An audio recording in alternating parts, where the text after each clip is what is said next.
Պայքար մթության մեջ առանց լույսի, քաղաքացին տևական ժամանակ է ապրում է մթության մեջ Հայաստանի էլեկտրոցանցեր ընկերության հետ խնդիրներ ունենալու պատճառով։ Մեր խմբագրություն դիմաց քաղաքացի Էդուարդ Ասլանյանը Հայաստանի էլեկտրոցանցեր ընկերության հետ ունեցած դատական գործընթացների ընթացքի մասին ներկայացրել է ցնցող մանրամասներ։ Վերջինիս պնդմամբ իրավական մի շարք լուրջ խնդիրների արդյունքում տևական ժամանակ ստիպված է ապրել հոսանքազրկված բնակարանում։ Ինչ է տեղի ունեցել եւ ինչ ապացույցներ է ներկայացնում քաղաքացին, որի համաձայն էլեկտրականության համար կուտակված պարտքի չափը մեղմ ասած ուռճացվել է։ Դատական հետաքրքիր զարգացումներ, որոնց մասին փորձել ենք տեղեկանալ նաեւ հակառակ կողմից։ Փաստաբան Էդուարդ Ասլանյանը տևական ժամանակ է քրոջ հետ միասին բնակվում է մթության մեջ։ Դա էլ բավական չէ, վնասել է ոտքն ու հիմա ստիպված է տեղաշարժվել ձեռնափայտի օգնությամբ։ Ամիսներ շարունակ Հայաստանի էլեկտրական ցանցեր ընկերության հետ տևած դատական գործընթացները դրական որևէ արդյունք չունեցան։ Փաստաբանի պնդմամբ իրեն ստիպում են վճարել մի գումար, որը գոյացել է այն ժամանակ, երբ ինքը բացակայել է բնակարանից, իսկ իր բացակայության ժամանակ որևէ այլ անձ չի բնակվել այդ տանը։ Ուստի գտնում է, որ էլեկտրոծախսը այդչափ հաշվարկվել չէր կարող։ Իլուր համայն աշխարհի ասում եմ, այդ ժամանակամիջոցը, որ նշված է դատարանում իբր թե ծախս է եղել, ես այդտեղ չեմ ապրել։ Հազար ձևի փաստաթղթեր կան, ավելին հայտարարեմ, Գյումրիում եմ եղել ես։ Դրանով էլ արդեն այդ իրանց աղյուսակը սխալ էր դուրս գալիս, նաև երկրորդ փաստաթուղթը։ Երբ որ պարզվեց, որ փորձակնությունը արդեն հիմնավորել է, որ ես չեմ, այդ կեղծիքա կատարվել, ես չեմ ստորագրություն դրել, ես կեղծ փաստաթուղթ օգտագործելու վերաբերյալ հաղորդում ներկայացրեցի գլխավոր դատախազի։ Քաղաքացուն զրկելով էլեկտրականությունից փաստացի սահմանափակվում են դատական գործընթացներին հավասար մասնակցելու հնարավորությունները։ Էդուարդ Ասլանյանը շատ դեպքերում չի կարողացել որևէ փաստաթուղթ ներկայացնել, քանի որ հոսանքազրկված բնակարանում առկա համակարգիչը այլևս գործածել չի կարող։ Քանի որ հոսանքազրկված էր, դատարանի միջնորդություն ներկայացրեցի, որ կողմերի իրավահավասարության, մրցակցության սկզբունքները ակնհայտ խախտվում են, ես էլեկտրականության մատակարարումից զրկված է իմ բնակության վայրը, անարդար է բանը, այս վիճակը, հայց որ կողմ պատասխանողին զրկել է իր մենաշնորհը օգտագործելով ճնշում է գործադրում։ Դատարանը անմիջապես որոշում կայացրեց, հայցի ապահովման միջոց կիրառեց ու հարկադրեց, որ անմիջապես միացրեք։ Այդ հարկադրելը տևեց մինչև հոկտեմբերի 1-ը։ Պատճառաբանելով, որ կենսական անհրաժեշտություն միջոց է այս, դու իրավունք չունես, ով էլ լինես, այս մարդու վրա հոսանք կտրես։ Միացրեք, շարունակի վճարումները։ Մի բան ասեմ, մեկ ուրիշ տեղից էլ աչքի զառնում, այդ աղյուսակների մեջ, հիմա ձեր հարցին եմ գալիս ես, աղյուսակի մեջ երբ որ նայես, մինչև դատարանի հայց ներկայացնելը, աստղաբաշխական են ճակերտներով ասած թվերը, հենց դատական պրոցեսա գնում, իջնում է ռեալ իրականությանը շատ մոտ։ Ես եթե հաշվարկում եմ, մոտավորապես 95 կիլովատի կարգի պետք է ամսական այդ 24 ժամ աշխատելով տրվեր այդ բանը, ու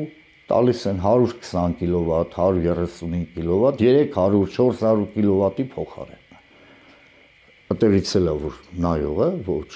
ոչ կողմնակալ դիտորդը, որ նայի, տեսնի ինչից է գալիս է։ Փաստաբանի պնդմամբ զուգահեռ հարուցված եւ ընթացող քրեական վարույթը չի խանգարել դատավորին որոշում կայացնելու հարցում։ Ես պատասխանող կողմ եմ, դու լույսը որ անջատես իմ վրա, ես չեմ կարող, չէ՞,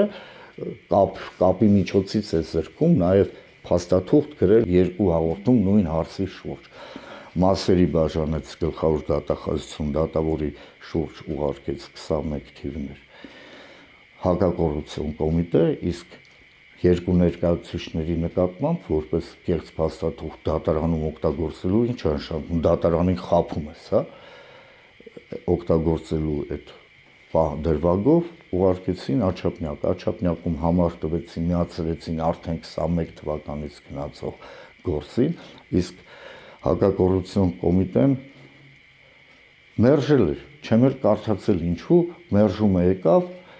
որ չեմ կարդացել, որովհետև ոտքս ջարդված էր այդ ժամանակ, ես անկողնային անշարժ վիճակում պարկած է շուրջ 2-3 ամիս անշարժ վիճակում պարկած եմ եղել ես։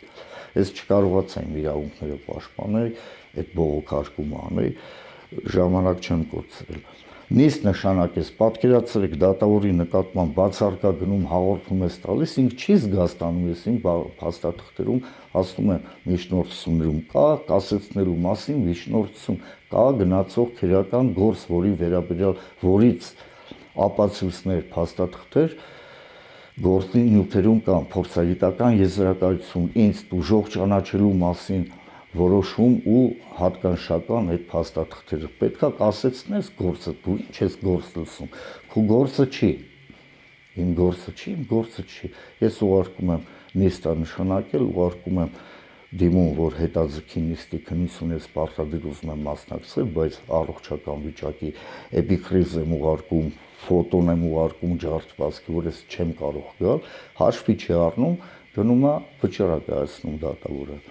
Շատ արագ ձևով վճիռ դե բնականա ի վնաս ինձ, որ 200,000 պետք է ես վճարեմ, ես այդ ընթացքում հակընդդեմ հայց էի ներկայացրել, բավարարվել էր սկզբի դատարանի կազմի կողմից, որ պայմանագիր կնքելուն պարտավորեցնելու պահանջի վերաբերյալ։ Իսկ երկրորդ դատավորը Աշոտ Հովհաննիսյան դատավորը տրամաբանություն պատկերացնեք, պետք չի տեղ իրավաբան լինել։ Բավարարում է նրանց պահանջը գումար բռնագանցելու, իսկ իմ պահանջը մերժում է։ Ես ասում եմ պայմանագիր, դե որ ասում ես ես քո բաժանորդն եմ, պայմանագիր կնքի իմ հետ։ Պատկերացնում եք պայմանագիր կնքելու հարկադրելու մասին իմ հայցը մերժում է։ Անմիջապես կատարողական թերթ են դուրս գրում, տանում են հարկադիր կատարման վարույթ, հարկադիր կատարումը գործողությունները կատարում է, պարզվում է, որ պետքա վարույթը ավարտվում է, որովհետև գանձելու ոչինչ չունի Էդուարդ Ասլանյանը, այցებների պատճառով ունեցվածք չունի։ Իրանք վրդոված, որ ինչ են հեռախոսով պատասխանում, իրանք են սկսում կապվել իմ հետ, հոգեբանական ճնշում, հարկադրելու ձևեր, ասում եմ, իրավաբանություն գիտեք, հարկադիր կատարման փուլում է գտնվում, դուք խեք հոսանքազրկում եք, հոսանքազրկելուց հետո մուռ են հանում իմ նկատմամբ հաշվի արդար տեսնելու համար, նաև դրա մեջ ես ներքին համոզում ունեմ, որ առերևույթ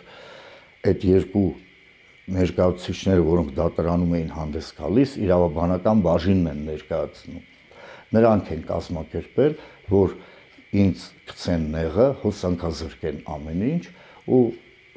մի օրից երկու օրից կհանձնվես, կեթած փողերը կտաս իրան։ Հաշտության գալու Էդուարդ Ասլանյանի փորձերը ձախողվել են։ Ավելին, դատավորի փոփոխությունից հետո դատական պրոցեսները ոչ թե ըստ ընթացակարգի սկսվել են նորից, այլ շարունակվել են առանց կողմերի ներկայության։ Օրինական կարգով դատավարությունը ընդհանուր մտներ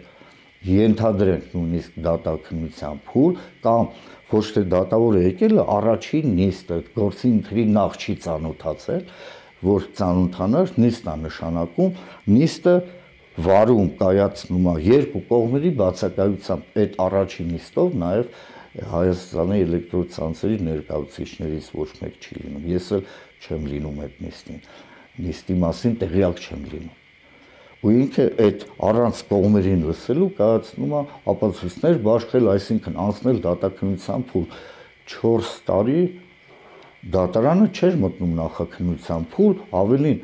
եզակի դեպքեր են, երբ որ խորհրդակցական սենյակից դատարանը հետ է գալիս նորից նախաքննության փուլը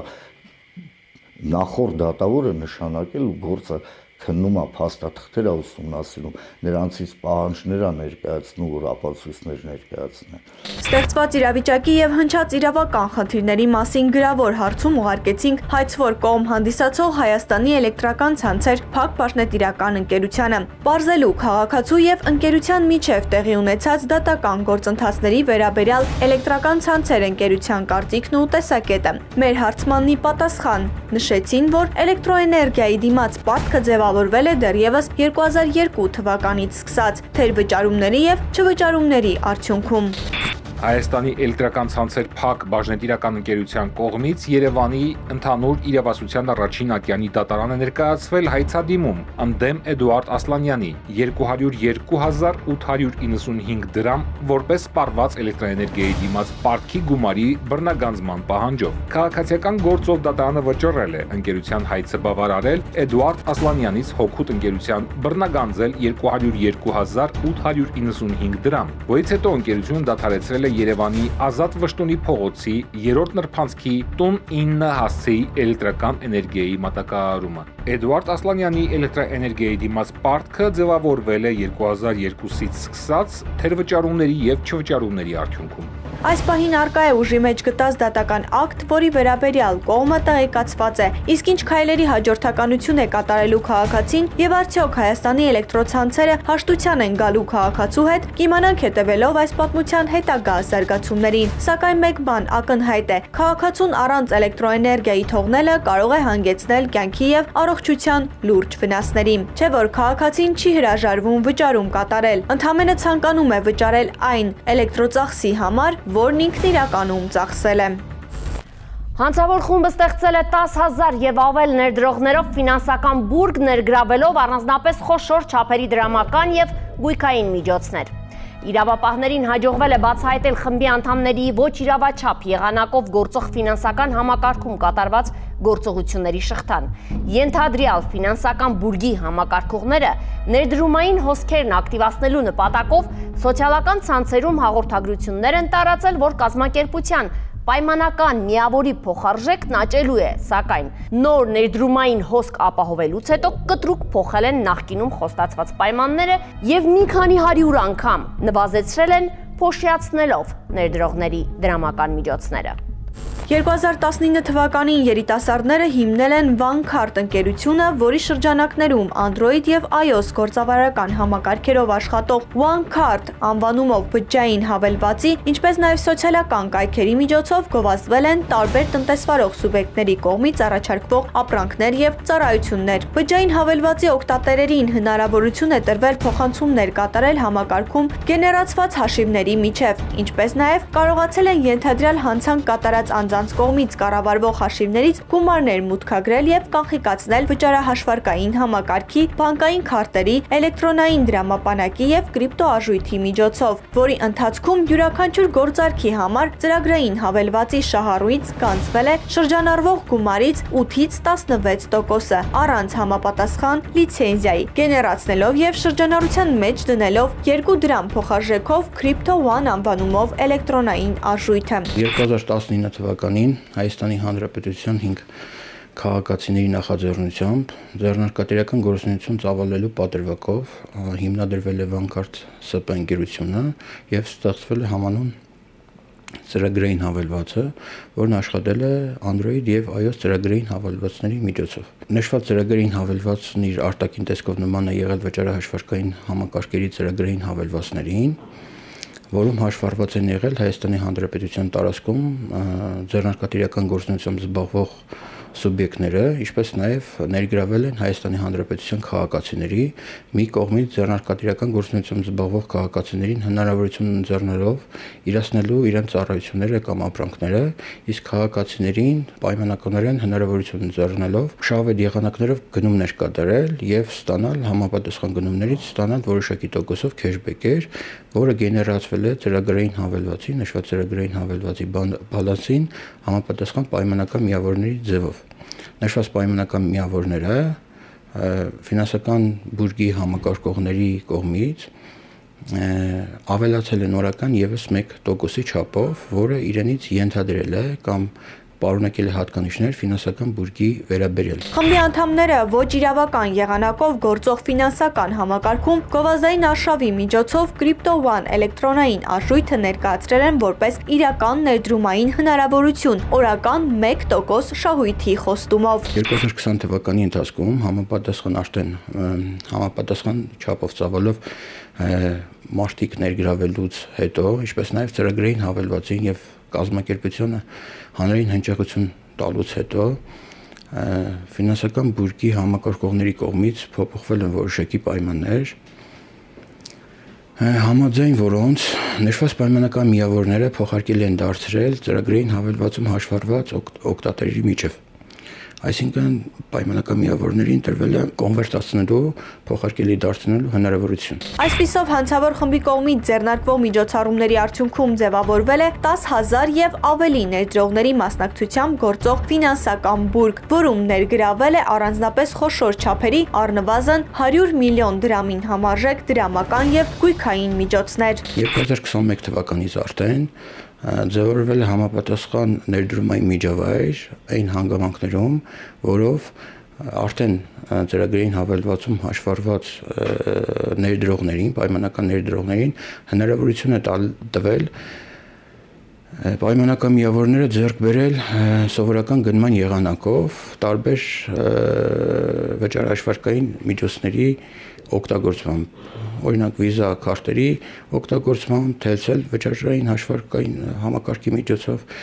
կրիպտոարժույթով եւ այլն։ Ենթադրյալ ֆինանսական բուրգի համակարգողները ներդրումային հոսքերը առավել ակտիվացնելու նպատակով սոցիալական ցանցերում հաղորդագրություն են տարածել այն մասին, որ կազմակերպության պայմանական միավորի փոխարժեքը 2 դրամից աճելու է մինչև 3 դրամ։ Սակայն նոր ներդրումային հոսք ապահովելուց եւ ստացված գույքային միջոցներին փաստացի տիրանալուց հետո կտրուկ փոխել են նախկինում խոստացված պայմանները եւ մի քանի 100 անգամով նվազեցրել են քրոն պայմանական անվանումով միավորի փոխարժեքը, զրոյացնելով ներդրում կատարած բազմաթիվ անձանց ֆինանսական միջոցները։ Նշված հանգամանքը գումարային ներդրումների պայմաններում եւ առանց սահմանափակման ներդրումների պայմաններում եղել է շահավետ առաջարկ Հայաստանի Հանրապետության, ինչպես նաեւ ցանկացած քաղաքացու համար, որը ծրագրային հավելվածում եւ ֆինանսական համակարգում վճիռավաճառ եղանակով գործող ֆինանսական համակարգում ապահովել է բազմաթիվ քաղաքացիների, շուրջ առնվազն 10,000 քաղաքացիների ներհոսք 100 միլիոն դրամի չափով ներդրում։ 2022 թվականից ֆինանսական բուրգի համակարգողների կողմից ել ավելի ակտիվացնելու նպատակով հոսքերը պայմանական միավորի արժեքը ՀՀ1 դրամից բարձրացել են ՀՀ2 դրամ, ինչպես նաև հետագայում քրեական վարույթ հարուցելուց հետո հաղորդագրություններ են տարածել համապատասխան սոցիալական ցանցերի, ինչպես նաև հուշ հաղորդագրությունների միջոցով, ծրագրային հավելվածի հուշ հաղորդագրությունների միջոցով, որ օֆերտայի պայմանագրով նախատեսված արժեքը բարձրանալու է մինչև 3 դրամի չափով, որը խոստացել է առավել շահույթներ պոտենցիալ ներդրողների համար։ Վերջիներիս նկատմամբ որպես խափանման միջոց ընտրվել է բացակայելու արգելքը։ Դրանից հետո քրեական վարույթ հարուցելու եւ քրեական հետապնդումներ հարուցելու պայմաններում ֆինանսական բուրգի համակարգողների կողմից հաղորդագրություններ է տարածվել եւ օֆերտայի պայմանագրով նախատեսված պայմաններին հակառակ արհեստականորեն նվազեցվել է պայմանական արժույթի արժեքը, որով ավելի քան 10,000 ներդրողների կողմից ներդրված գումարը փոշիացվել եւ զրոյացվել է։ Քրեական վարույթը մեղադրական եզրակացությամբ ուղարկվել է հսկող դատախազին, այն հաստատելու եւ ըստ էության քննության առնելու համար դատարան ուղարկելու միջնորդությամբ։ Ինչպես ասում են, սերը պատմություն է կնոջ կյանքում, իսկ դրվագ տղամարդու։ Հենց այսպիսի մի դրվագի պես էլ ավարտվեց երիտասարդ տղայի կյանքը։ Չնայած այս պատմության մեջ սեր բառը չափազանցված է։ Այստեղ առկա են եղել բացառապես սեռական հարաբերություններ։ 51-ամյա կինը սիրային հարաբերություններ է ունեցել 24-ամյա Հնդկաստանի Հանրապետության քաղաքացու հետ, որից հետո զուգընկերները վիճաբանել են։ Վիճաբանությունից անմիջապես հետո կինը վերցրել է ծծմբական թթվով լի տարան եւ ամբողջությամբ դատարկել այն երիտասարդի մարմնի վրա։ Հնդկաստանի քաղաքացին ստացել է ծանր մարմնական վնասվածքներ։ Ցավոք, երիտասարդի կյանքը փրկել չի հաջողվել։ Նա մահացել է հենց բժշկական կենտրոնում։ Հետաքրքիր եւ ցնցող մանրամասներ հենց գործը քննող քննիչից։ Սևանի այս հրաշք բնությունն ու մաքուր օդը 24-ամյա Հնդկաստանի քաղաքացին վայելեց իր կյանքի վերջին օրը։ 51-ամյա կինը վերջինիս հետ վիճաբանությունից հետո ծծմբական թթվի միջոցով սպանեց երիտասարդին։ Իրավապահներին հաջողվել է պարզել, որ կինը նմանատիպ սցենարով մարմնական վնասվածք է պատճառել իր նախկին զուգընկերներից եւս մեկին։ Փետրվարի 12-ի գիշերը ժամը 2:30-ի սահմաններում ոստիկանության օպերատիվ կառավարման կենտրոն զանգած քաղաքացին հայտնել էր, որ Գեղարքունիքի մարզի Լճաշեն բնակավայրի շենքերից մեկում մարդ է մահանում։ Դեպքի վայր մեկնած օպերատիվ խումբը պարզեց, որ 24-ամյա ազգությամբ հնդիկ երիտասարդի վրա ծծմբական թթու է լցրել վերջինիս հետ սիրային հարաբերությունների մեջ գտնվող 51-ամյա կինը։ 2025 թվականի փետրվարի 12-ին ժամը 02:30-ի սահմաններում Հայաստանի Հանրապետության ներքին գործերի նախարարության ոստիկանության օպերատիվ կառավարման կենտրոնը հազանգ է ստացվել։ Հազանգ տվող քաղաքացին հայտնել է, որ Գեղարքունիքի մարզի Սևան համայնքի Լճաշեն բնակավայրում եւ նշել է հասցեն մարդ է մահանում եւ խնդրել է ոստիկաններ մոտենան։ Այնուհետև հազանգը փոխանցվել է շտաբ օգնության ենթակայանին, ոստիկանության բարեկային ծառայության եւ ներքին գործերի նախարարության Սևանի ոստիկանության բաժնի օպերատիվ կառավարման, այսինքն օպերատիվ կարգախումբը մեկնել է դեպքի վայր Լճաշեն համայնքում, որտեղ բնակարանում քաղաքացու կողմից արդեն իսկ նշված բնակարանում հայտնաբերել են տղամարդու մարմին, որը հանդիսացել է Հնդկաստանի Հանրապետության քաղաքացի։ Նշված տղամարդուն շտաբ օգնության ենթակայանի կարգախմբով տեղափոխել են Սևան ԲԿ, որտեղ տղամարդը գիտակցության չգալով մահացել է։ Դեպքի առթիվ 2025 թվականի փետրվարի 12-ին Հայաստանի Հանրապետության քննչական կոմիտեի Գեղարքունիքի մարզային քննչական վարչության Սևանի քննչական բաժնում հարուցվել է քրեական օրենսգրքի 44-րդ հոդվածի 155-րդ հոդվածի 2-րդ մասի 9-րդ կետի նախատեսված արարքի հատկանիշներով թիվ քրեական վարույթը նախաքննության ընթացքում հանձնարարություն է տրվել քրեական վարույթի նկատմամբ հսկողություն իրականացնող դատախազի կողմից վարույթ նախաձեռնելու մասին արձանագրությունը փոփոխություն կատարելու մասին 44-155-րդ հոդվածի 2-րդ մասի 9-րդ կետի հատկանիշներով նախաձեռնված քրեական վարույթը փոխակերպվել է արդեն 155-րդ հոդվածի 2-րդ մասի 9-րդ կետով։ Պարզվել է, որ երիտասարդի ու կնոջ միջև սիրային կապը ստեղծվել է դեռևս 2024 թվականին, իսկ կնոջ նման վարքագծի պատճառ է հանդիսացել միմյանց միջև տեղի ունեցած հարաբերության շուրջ ծագած վիճաբանությունը։ Հայաստանի Հանրապետության քաղաքացուհին եւ Հնդկաստանի Հանրապետության քաղաքացին 2024 թվականի սեպտեմբեր ամսից դեռևս միմյանց հետ սիրային կապի մեջ են գտնվել միմյանց հետ։ Այնուհետև սեռական հարաբերություն ունենալու տարաձայնություններից ելնելով վիճաբանել են քաղաքացուհու Լճաշեն բնակավայրում հիշյալ բնակավայրում գտնվող բնակարանում։ Այդ ընթացքում քաղաքացուհին լոգարան գնալու պատրվակով ննջասենյակից դուրս է եկել եւ բնակարանում արդեն իսկ գտնվող պայեստարանից իր հետ վերցրել եւ հետ է բերել ննջասենյակ ծծմբական թթուն, որը ամբողջությամբ տարայով շուռ է տվել, այսինքն դատարկել է տուժողի մարմնի վրա, պատճառել է մարմնական վնասվածք։ Մինչ երիտասարդը տեղափոխվում էր Սևան բժշկական կենտրոն, Լճաշենցի 51-ամյա կինը ոստիկաններին հայտնել է, որ անձնական հարցերի շուրջ վիճաբանություն է ծագել իր եւ օտարերկրացի ընկերոջ միջև, որի ընթացքում նա ձեռքերով եւ ոտքերով հարվածներ է հասցրել իրեն, ինչից հետո ինքը միջանցքի պահեստարանից վերցրել է տարայով լի ծծմբաթթուն եւ լցրել նրա վրա։ Նախաքննության ընթացքում քաղաքացուհին հայտնել է, որ իր զուգընկերը հիշյալ օրը դեպքի օրը իրենց էծի է ենթարկել, որի վերաբերյալ նշանակվել է դատաբժշկական փորձաքննություն կենդանի անձի մասով, ինչպես նաև դիակի դատաբժշկական փորձաքննություն, դատաքիմիական, դատանյութագիտական փորձաքննություն։ 2025 թվականի փետրվարի 13-ին վարույթ իրականացնող մարմինը միջնորդություն է ներկայացրել Հայաստանի Հանրապետության Գեղարքունիքի մարզի առաջին ընդհանուր օֆիցիալ դատարան մեղադրյալի նկատմամբ խափանումիջոց կալանք ընտրելու մասին, որն ամբողջությամբ բավարարվել է, որից հետո մեղադրյալը տեղափոխվել է Աբովյան քերակատարողական հիմնարկ։ Ստացվել են դատաբժշկական փորձաքննության եզրակացություններից միայն քաղաքացուհու մասով, կենդանի անձի մասով նշանակված եզրակացությունը եւ համաձայն որի ստացված եզրակացության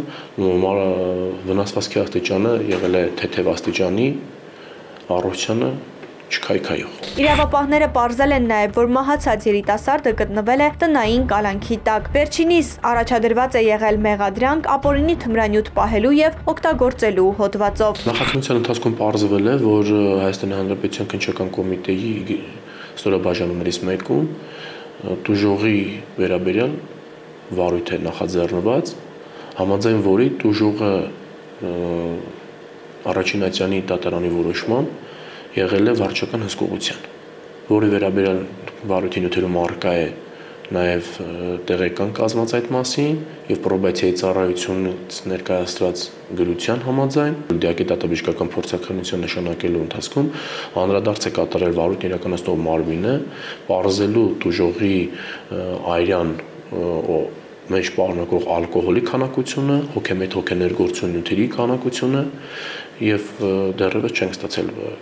պատասխանը եզրակացությունը։ Իրավապահներին հաջողվել է նաև պարզել, որ կինը նմանատիպ սցենարով մարմնական վնասվածք է պատճառել նաև իր նախկին զուգընկերներից եւս մեկին։ Նախաքննությունն ավարտվել է, վարույթի նյութերն ուղարկվել են դատարան։ Սարյան փողոցում երկու երիտասարդ թակել են տանտիրոջ դուռն ու սկզբում ջուր խնդրել։ Օգնություն ստանալուց հետո երկրորդ անգամ դուռը թակելու ժամանակ վերջիններս արդեն ջրի փոխարեն 10,000 $, են խնդրել։ Մերժում ստանալուց հետո ատրճանակին նմանվող առարկան ուղղել եւ սպանության սպառնալիք տալով կրկին պահանջել են գումար։ Իրավապահներին հաջողվել է բացահայտել դեպքն ու ձերբակալել հանցավորներին։ Փետրվարի 22-ին գիշերվա ժամը 4:19-ին 911 ծառայություն զանգահարած քաղաքացին հայտնել էր, որ Երևան-Սարյան փողոցում մի քանի ժամ առաջ երկու հոգի ատրճանակով իրեն վախեցրել են եւ վերցրել իր մոտ առկա 10,000 $ գումարը։ Հաղորդումը փոխանցվեց քրեական ոստիկանության Երևան քաղաքի վարչություն, որտեղից օպերատիվ խումբ մեկնեց քաղաքացու բնակության վայր։ 2025 թվականի փետրվարի 21-ին ոստիկանության կառավարման կենտրոնը զանգ է ստացվել մի քաղաքացուց, ով հայտնել է, որ իրենից հափշտակել են 10,000 $, գումար։ Նշված քաղաքացին հրավիրվել է Երևան քաղաքի վարչության սեփականության դեմ ուղղված պայքարի բաժին, որտեղ եւ ներկայացրել է հաղորդում, համաձայն որի իրեն անծանոթ երկու երիտասարդներ մոտեցել են պատուհանին փետրվարի 21-ին գիշերը ժամը 10:30-ի սահմաններում մոտեցել են իր տան պատուհանին, ծեծել տան պատուհանը եւ իբր մեքենայի համար պահանջել են նրանից ջուր, որպեսզի օգնի քաղաքացին։ Վերջինս տրամադրել է նրանց իրենց պահանջած ջուրը եւ նրանք հեռացել։ Դրանից հետո ենթադրյալ հանցանք կատարած անձինք վերադարձել են, կրկին թակել պատուհանը եւ իրենից գումար պահանջել։ Մերժում լսելուց հետո նրանցից մեկը հագուստի տակից ատրճանակի նմանվող առարկա է պահել իր ուղղությամբ եւ սպանության սպառնալիքներ տվել։ Հեռանալուց մոտ 5 րոպե անց կրկին վերադարձել են, ծեծել պատուհանը եւ տանտիրոջից պահանջել, որպեսզի նա իրենց տա իր մոտ եղած 10,000 $, գումարը։ Սակայն քաղաքացին հրաժարվել է, պատճառաբանելով, որ ներկա պահին իր մոտ գումար չկա եւ այդ ամբողջ գումարը գտնվում է իր էլեկտրոնային դրամապանակի վրա, որպեսզի տա պետք է իրենք սպասեն մինչ առավոտ։ Սակայն անծանոթ երիտասարդները չհամաձայնվելով քաղաքացու ներկայացրած պահանջին, ատրճանակի նմանվող իրեն հագուստի տակից պահել քաղաքացու վրա եւ պահանջել նշված 10,000 $ գումարը, հավատացնելով, որ եթե չտա գումարը, նրանք կսպանեն։ Դրամապանակից հանել է 10,000 $ գումարը, տվել նրանց, որից հետո անծանոթ երիտասարդները հեռացել են։ Փաստի առթիվ կենտրոն եւ Նորք Մարաշ վարչական շրջանների քննչական բաժնում նախաձեռնվել է ավազակային հարձակման հատկանիշներով քրեական վարույթ։ Քրեական վարույթի շրջանակներում սեփականության դեմ ուղղված պայքարի բաժնում ստացված օպերատիվ տվյալներն իրացնելիս պարզվել է, որ հանցագործություն կատարած անձանցից մեկը հանդիսանում է 33 տարեկան Կոտայքի մարզի մի բնակիչ, ում նկատմամբ ձեռնարկված օպերատիվ հետախուզական միջոցառումների արդյունքում վերջինս հենց նույն օրը Երևան քաղաքի Խանջյան փողոցում ավազակային հարձակում կատարելու անմիջականորեն ծագած կասկածանքով վերջինս ձերբակալվել եւ տեղափոխվել է Երևան քաղաքի վարչություն, որտեղ խոստովանել իր կատարած արարքը եւ ներկայացրել մանրամասներ հանցանքի կատարման վերաբերյալ։ Փաստի առթիվ կենտրոն եւ Նորք Մարաշ վարչական շրջանների քննչական երկրորդ բաժնում նախաձեռնվեց քրեական վարույթ քրեական օրենսգրքի 252-րդ հոդվածի երկրորդ մասի հատկանիշներով։ Քրեական ոստիկանության Երևան քաղաքի վարչության սեփականության դեմ ուղղված հանցագործությունների դեմ պայքարի բաժնում ստացված օպերատիվ տվյալները իրացնելիս պարզվեց, որ հանցագործությունը կատարել են Կոտայքի մարզի Զովունի գյուղի եւ Արագածոտնի մարզի Փարպի գյուղի բնակիչ տղամարդիկ։ Հենց նրանք են Լենո Լոգան մակնիշի մեքենայով ժամանել Սարյան փողոց եւ կատարել հափշտակությունը։ Հետագա ձեռնարկված միջոցառումների արդյունքում պարզվել է նաեւ, որ վերջինիս հետ հանցագործությունը կատարել են եւս երկու երիտասարդներ, որոնցից 33 տարեկան անձը նույն օրը Երևան քաղաքի Նազարբեկյան փողոցում կրկին ավազակային հարձակում կատարելու ամիջականորեն ծագած կացանքով ձերբակալվել եւ տեղափոխվել է Երևան քաղաքի վարչություն։ Այնուհետև շարունակելով օպերատիվ հետախուզական եւ քննչական գործողությունները հայտնաբերվել է նաեւ հանցագործություն կատարած երրորդ անձը 30 տարեկան երիտասարդը, ում եւս ձերբակալել ենք Մալացիա Սեբաստիա վարչական շրջանից ավազակություն կատարելու կասկածանքով եւ տեղափոխել Երևան քաղաքի վարչություն։ Նշված 3 անձին քրեական վարույթի շրջանակներում ձերբակալման որոշումներ են կայացվել վերջիններից վերաբերյալ եւ դատարանի կողմից կալանավորվել ու տեղափոխվել Նվարաշեն քրեակատարողական հիմնարկ։ Ձեռնարկված օպերատիվ հետախուզական միջոցառումներով ստացված տվյալներն իրացնելու եւ վարույթային գործողությունների արդյունքում հիմնավորվել է, որ հիշյալ արարքին մասնակցել է նաեւ երրորդ անձ։ Այդ երրորդ անձը Երևանի Սեբաստիա փողոցի բնակիչ 36-ամյա տղամարդն է։ Նույն օրը ձերբակալվել եւ տեղափոխվել է քրեական ոստիկանության Երևան քաղաքի վարչություն, որտեղից էլ ներկայացել վարույթն իրականացնող մարմին։ Երեքի նկատմամբ որպես խափանման միջոց է կիրառվել կալանավորումը։ Երեքն էլ տեղափոխվել են քրեակատարողական հիմնարկ։ Ծանուցում։ Հանցանքի համար մեղադրվողը համարվում է անմեղ, քանի դեռ նրա մեղավորությունն ապացուցված չէ Հայաստանի Հանրապետության քրեական դատավարության օրենսգրքով սահմանված կարգով դատարանի օրինական ուժի մեջ մտած դատավճռով։ Մեր հաղորդաշարը մշտապես կանգնած է այն քաղաքացիների կողքին, ովքեր պատրաստակամ են պայքարել հանուն իրենց իրավունքների վերականգնման։ Եթե այդ գործընթացում եք, ապա զանգվեք մեզ կամ գրեք մեր էլեկտրոնային հասցեին հիշելով, որ մենք միշտ պատրաստ ենք շարժվել հանցանքի հետքով։